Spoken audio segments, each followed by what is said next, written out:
and today I'm going to be doing the mostly monochrome color challenge. Now this is a part of my Kingdom Wars series where every character design helps advance the plot.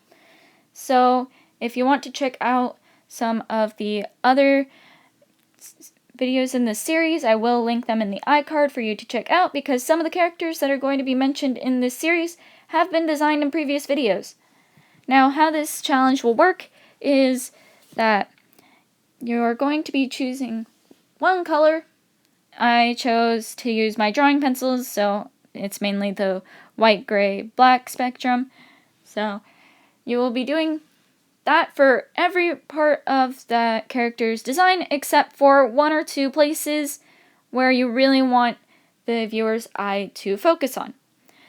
Now, I'm having this exclude skin tone, but you can have it include skin tone if you want.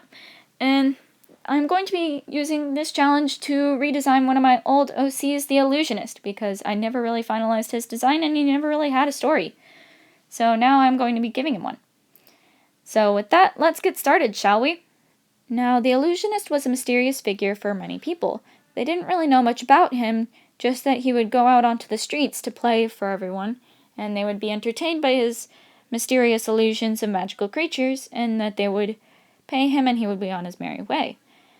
And they were always so surprised by all of these magical creatures that he would create through his playing of his violin. Now, him entertaining people on the streets wasn't his only source of income. He was also contracted to play at a bunch of extravagant parties for people, and they really liked his illusions and all the things he could create with his music playing. But sadly, a war had broken out, and he wasn't getting as much people asking him to play at parties, and he wasn't getting as much money from people on the streets because of this war. They weren't as lenient to give out money to street players.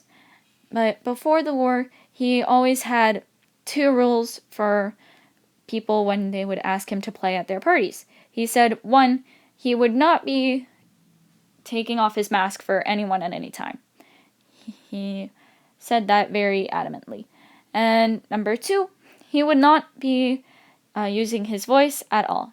They don't ask him to say anything, don't ask him to give any speeches or anything. He would not be doing that. Now, at first this was because he was very shy, and he still wanted to perform in front of large crowds and do what he loved, and he figured that having this identity would be a very good way to do it. But later this became because he was very smart, and he started to realize over time that people liked him more for his identity and his reputation rather than his actual talent of playing the violin. So people would invite him to play at these parties and would pay him to play at these parties, but they really wanted him more for his reputation of being this mysterious figure who never uses his voice or shows his face, to gain their own popularity and have their own reputation grow from having him be invited to their parties and having him play. So people were mainly using him for their own gain, and he sort of realized that over time, that that was mainly how he was gaining his money, was because of people liking his reputation and wanting to use that for their own gain.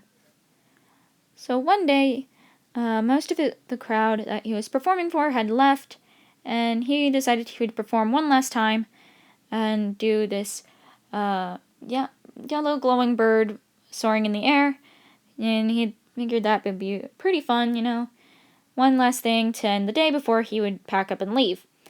Now, there was a hooded figure that decided to walk up to him after he was done performing. And once the hooded figure took off their hood, he immediately recognized who it was.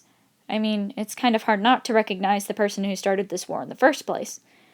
Marie Regina Eliza Sweeney, a princess of another kingdom, asked him if he would perform for a social gathering that she was going to attend.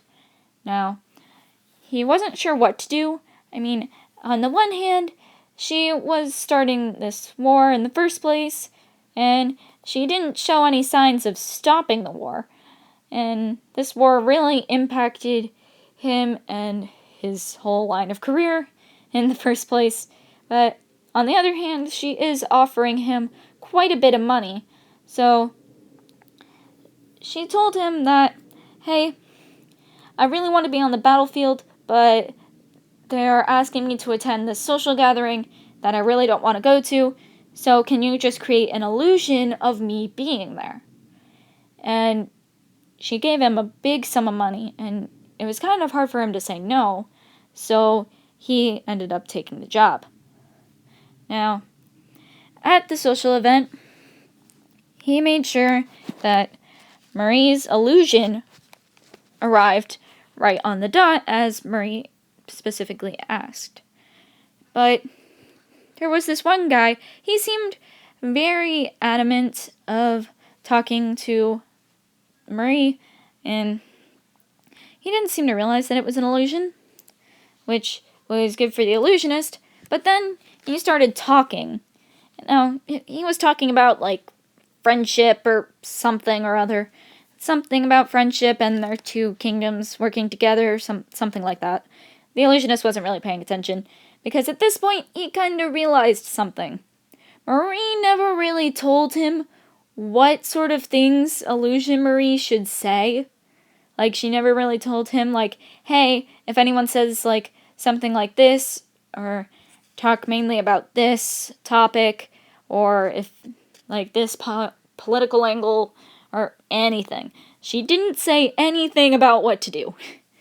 And this was kind of a problem, because mainly people would tell you what to perform or what to say or something, but he didn't know what to do, so he mainly just had Illusion Marie just get up and leave.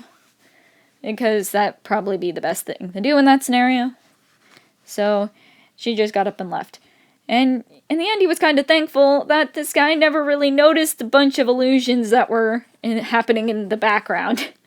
Because the illusionist wasn't really there, but there was a gigantic window behind them. So he could have very easily noticed the guy that was having a very now flowery mask that was now showing a bunch of flowers in the background. Now, the illusionist was glad because his mask has a very special ability in accordance to his violin. Now, both his mask and his violin were cast with spells with specific tasks in mind. His violin would help him cast illusions whenever it's played. So he could play a song, think of something, and that thing would be cast as an illusion that everyone can see, like some magical bird, or elephant, or rhinoceros, or a bunch of flowers, whatever. But his mask, on the other hand, would cast images on it in accordance with that illusion. So if he's casting a magical bird illusion, it would have maybe a yellow mask with a white bird on it. If it's Illusion Marie in this instance, it would be a bunch of flowers, or if it's like a magical, like, peacock or something, it would have, like, maybe the face of a peacock on it, that sort of thing. So the illusionist was glad that this very oblivious prince did not notice this bunch of illusions of flowers and his mask with a bunch of flowers on it in the background. Otherwise, his cover would have been blown and everyone would have realized that Marie was probably not there in the first place. So Marie, in the end, gave him the money and said that she might contact him again, and just to be aware that she may need his services of creating illusions again in the future. And this kind of made the illusionist a little worried.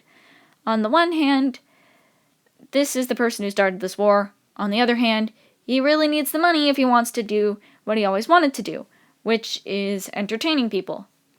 What he ultimately decided in the end was that he was going to help Marie as long as it didn't hurt anyone, and that it would still help him be able to entertain people in the end.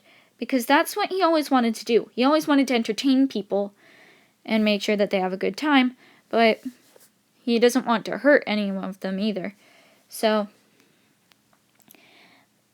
Marie was sort of helping him in a small way. She was giving him the money that he needed to help entertain people, and that was what he ultimately wanted, was for him to entertain people with his violin playing and his illusions. So he decided that this was sort of helping him and other people, so he was fine with it as long as it didn't hurt anyone. And since Marie didn't seem like she was hurting anyone with these illusions that she's hiring him to create, he decided that it wasn't that big of a deal, but if it did ultimately come to her having to hurt someone with these illusions, that he would not do it. So yeah, that was The Illusionist. And if you like this video and you want more Kingdom Wars videos in the future, then please hit the like and subscribe buttons. That would be greatly appreciated. And with that, I hope you have a magnificent day, and I will see you all later.